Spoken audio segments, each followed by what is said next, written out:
Chapter 219, to Zhang Shan's poem.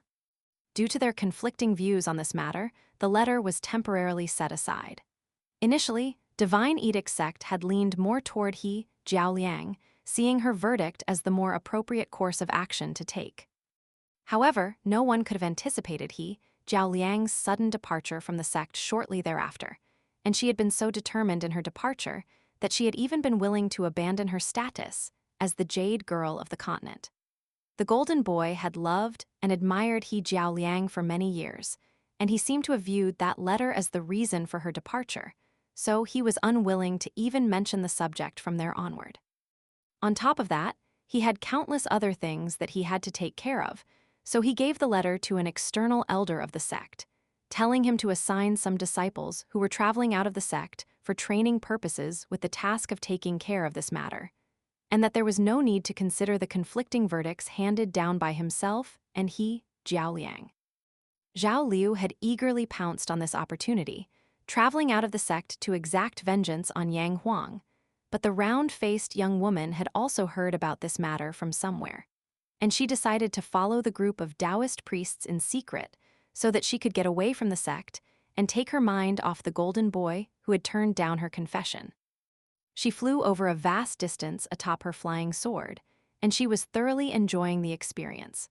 All of the high-end mighty master martial artists and powerful itinerant cultivators that she encountered had immediately turned into sycophantic dogs as soon as they were informed of her status in Divine Edict sect. While it was true that she could have been lying to them, the precious lotus flower hat that she wore on her head and the golden jade pendant attached to her belt were clear indications of her status. Following her emergence, both Su Yuanxia and Zhang Shan knew that the fate of Yang Huang and Zhu Jing were no longer in their hands, so there was no point in speaking further about this matter. Ultimately, the decision would have to be made by the young woman. Yang Huang grabbed onto Zhu Jing's hand, then raised her head to face the young woman with a calm smile as he said, "Yang Huang and Zhu Jing are willing to accept any punishment handed down by Senior Aunt Fu, whether it means we live or we die." The young woman took a glance at the couple. One of them was as thin and gaunt like a skeleton, while the other was utterly hideous, so she simply couldn't bring herself to feel any affection for them. Of course, she harbored no disdain for them either. She thought back to the pair of conflicting verdicts on the matter and heaved an internal sigh. Seeing as he Jiao Liang was no longer a member of Divine Edict sect, the correct way to proceed would be to act according to the Golden Boy's verdict. With that in mind, she cleared her throat, then ordered, "Zhao Liu, take everyone to the illegal temple and take care of matters there. As for whether that means eradicating the temple yourself or contacting the local authorities to do so, that's up to you. As for Yang Huang and Zhu Jing, no punishment will be handed down to you as long as you don't go around committing any nefarious deeds while claiming that you're members of Divine Edict sect. From this day forth, your actions have nothing to do with our Divine Edict sect." Having delivered her verdict, the embarrassed young woman didn't want to stay in this dark and decrepit place any longer, and she immediately flew away atop her flying sword at a blinding speed.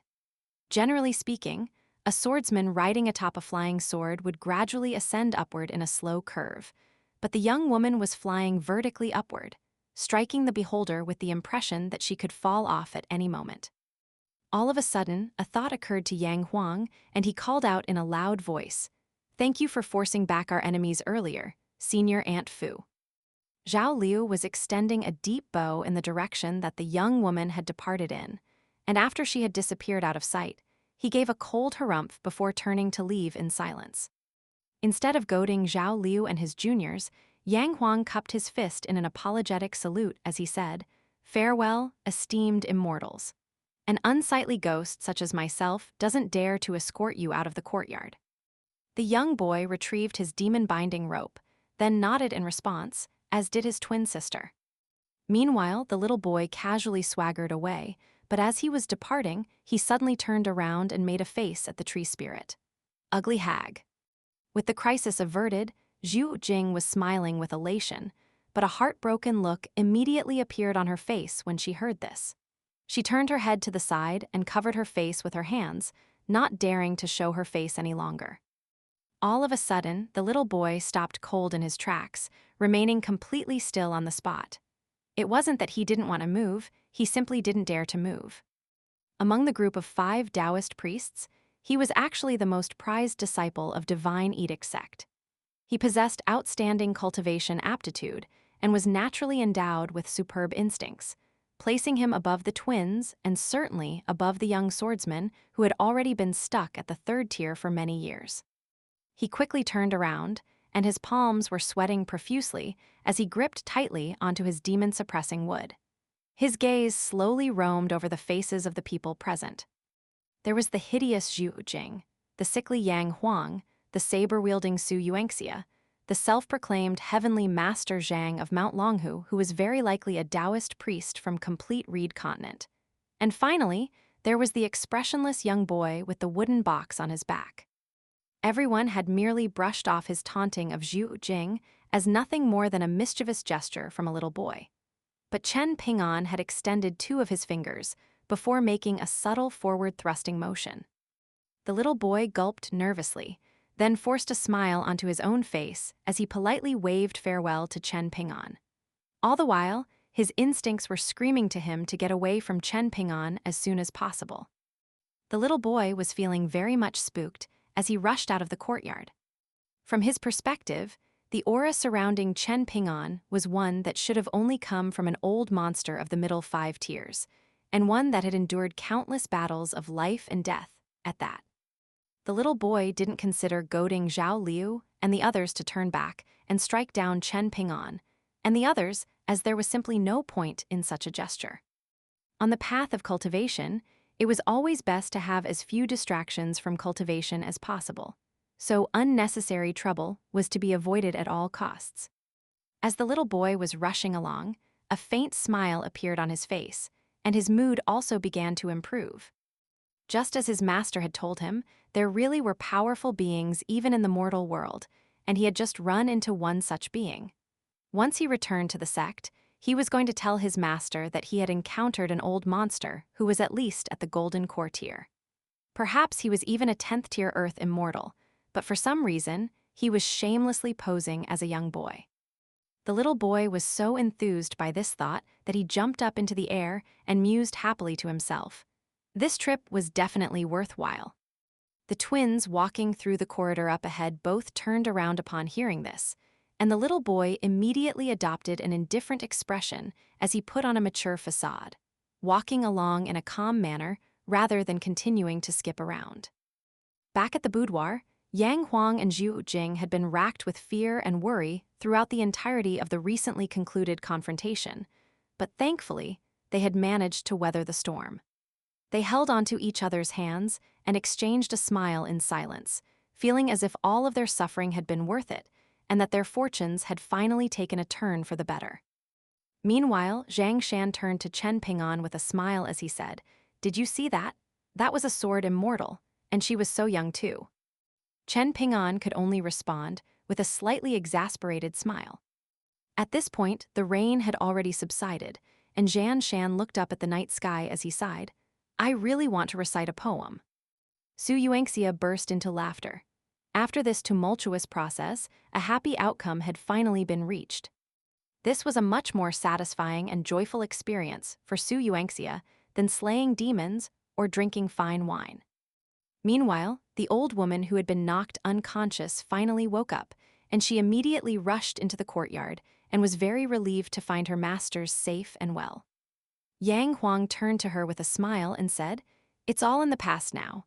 We'll never have to worry about those cowardly scoundrels ever again." The old woman was initially dumbstruck to hear this, then immediately erupted into sobs of joy. Zhu Jing drifted over to the old woman's side, draping an arm over her shoulders as she made some gentle sounds of comfort and reassurance. Having just had a massive weight lifted from his shoulders, Yang Huang was completely revitalized, and a wide smile appeared on his face as he said, "Mr. Su, esteemed immortal Zhang, young Master Chen, if you're not opposed to the idea, how about you give us the chance to show you some hospitality as your hosts? We can have a chat over a table to fine wine and good dishes." Su Yuanxia nodded in response with a smile on his face, then turned to Zhang Shan and Chen Ping'an as he asked, "What do you two say?" "That certainly sounds very appealing to me," Zhang Shan replied with a smile of his own. Chen Ping'an also smiled as he nodded in response, then patted the wine gourd strapped to his waist as he said, "If possible, I'd like to buy some wine from you." Yang Huang waved a dismissive hand, and all of a sudden, it was as if he had returned to his glory days as the prodigious disciple of Divine Edict sect as he replied, "What do you mean by? We have some home-brewed wine that's not exactly high quality, but I can assure you that it's not lacking in taste. You can drink to your heart's content tonight and take as much of the wine with you as you like when you leave." Everyone erupted into laughter, and the dark and eerie atmosphere in the estate was instantly brightened. For the first time, a wide smile appeared on the old woman's face, and tears were still flowing down her face as she hurried into the kitchen to cook. Meanwhile, Yang Huang and Zhu Jing invited everyone into the main hall, and they began to chat with Su Yuanxia about the things that he had seen along his journey. Zhang Shan hesitated momentarily, then called out to Chen Ping'an, leading him into the corridor outside as he said in an apologetic voice, "I have to come clean with you, Chen Ping'an. My name is actually Zhang Shanfeng, not Zhang Shan. Sorry to keep this a secret from you for so long even though we're friends." Chen Ping'an sat down onto the railing as he smiled and replied, "It's always better to be safe than sorry when traveling on your own, so there's nothing for you to apologize for." Zhang Shanfeng's eyes lit up upon hearing this, and he replied, "I knew it. You're also using a false alias as well, aren't you? The name Ping'an obviously has good connotations, but it's honestly a little bit shallow and tacky." "It's my real name," Chen Ping'an snapped as he rolled his eyes in response. An awkward look immediately appeared on Zhang Shanfeng's face, and he was silent for a moment before a thought occurred to him. "By the way, what was that ball you gave me earlier?" Chen Ping'an internally apologized to Zhang Shanfeng for the lie that he was about to tell, then replied, "Earlier, the battle taking place in the room across from the one that we were staying in was really loud, so I snuck out to take a look, and as it turned out, the scholar with the Chu surname was actually a tree spirit. He was killed by the sword immortal, and he left behind that ball, which he was referring to as an armor pellet. The sword immortal didn't seem to have been interested in the armor pellet, and after they left, I snuck over to pick it up."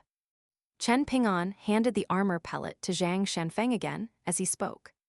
"That sword immortal must have been that woman from Divine Edict sect," Zhang Shanfeng said as a look of realization appeared on his face, and he weighed the armor pellet in his hand for a moment to find that it wasn't very heavy. He then lowered his head to take a closer look, and he could see a tiny crack on the surface of the armor pellet.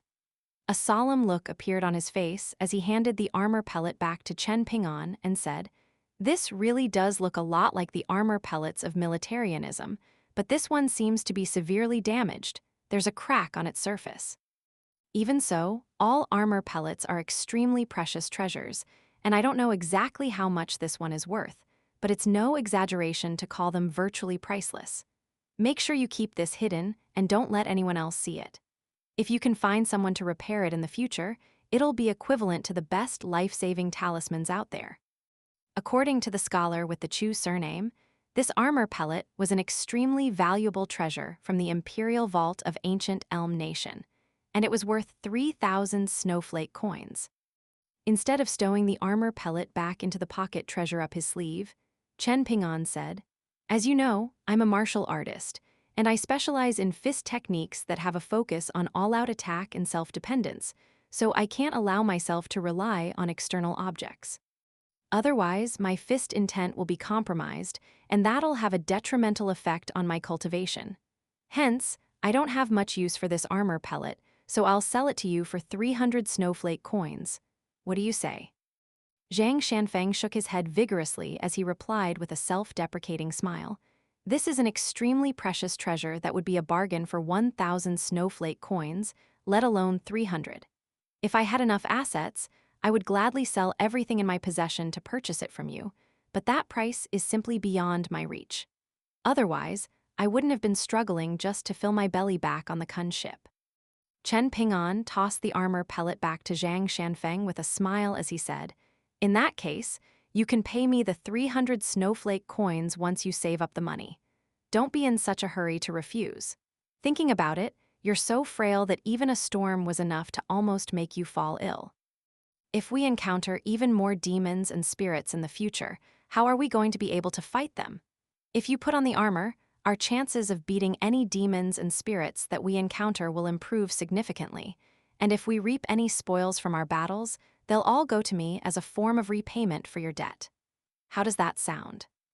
Zhang Shanfeng heaved a faint sigh, then carefully stowed away the armor pellet, something that he wouldn't even have dared to dream of owning in the past.